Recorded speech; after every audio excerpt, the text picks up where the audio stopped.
सच सामने आने के बाद अब कहानी ने एक खतरनाक मोड़ ले लिया है। देव की आंखों में अब गुस्सा नहीं, आग जल रही है। वह चंद्रिका के सामने खड़ा है, उसकी आवाज भारी है मगर कांप रही है, दर्द से, टूटे हुए भरोसे से और उस सच्चाई से जिसे वह कभी स्वीकार नहीं करना चाहता था। देव अब साफ शब्दों में चंद्रिका को चेतावनी देता है, वसुधा से दूर रहिए। आज के बाद उसके नाम पर एक शब्द भी नहीं। आपने जो किया है वह माफी के लायक नहीं है। इतना कहकर वह वसुधा को अपने सीने से लगा लेता है। वह आंसुओं में डूबी खामोश खड़ी है, लेकिन उसके दिल में पहली बार राहत उतरती है, क्योंकि आज देव ने उसकी सच्चाई पर भरोसा किया है। देव की आवाज टूट जाती है जब वह कहता है, जिस देवी हुकुम को वसुधा ने अपनी मां समझकर पूजा, उसी देवी ने उसका घर, उसका रिश्ता, उसका भरोसा, सब कुछ तोड़ दिया। मैं कैसे मान लूं कि मेरी अपनी मां ही हमारे जीवन की सबसे बड़ी दुश्मन बन गई? चंद्रिका सन्न रह जाती है।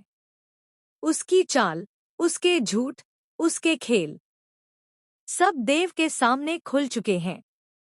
वह अपने स्वार्थ के लिए, अपनी जिद के लिए, अपने अहंकार के लिए वसुधा और देव को अलग करती रही, और देव ने भी आंखें मूंदकर, बिना सोचे, उसी झूठ पर भरोसा कर लिया।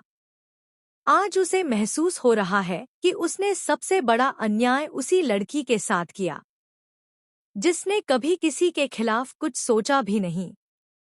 देव को अब यकीन है, वसुधा लालची नहीं है। पैसा, प्रॉपर्टी, रुतबा, ये सब उसके लिए मायने ही नहीं रखते। उसके लिए सिर्फ देव मायने रखता था, और वही उससे छीन लिया गया। चंद्रिका के चेहरे का मुखौटा अब पूरी तरह उतर चुका है। देव की आवाज कड़क हो जाती है, आपसे ये उम्मीद नहीं थी, मानसा। आपने हमारे रिश्ते के साथ खेल किया। और मैं चुप रहा। अब घर का माहौल बदल चुका है। दीवारों पर वही सन्नाटा है, लेकिन अब वह डर का नहीं, तूफान के आने का संकेत दे रहा है। चंद्रिका अभी भी अपने अहंकार में कहती है, मैंने सिर्फ परीक्षा ली थी, मगर देव अब उसे उसी के शब्दों में जवाब देता है, जिस परीक्षा में इंसानियत हार जाए। वह परीक्षा नहीं, साजिश होती है। इसी बीच चंद्रिका देव और वसुधा के बीच आखिरी चाल फेंकती है। 1 महीना, सिर्फ 1 महीना।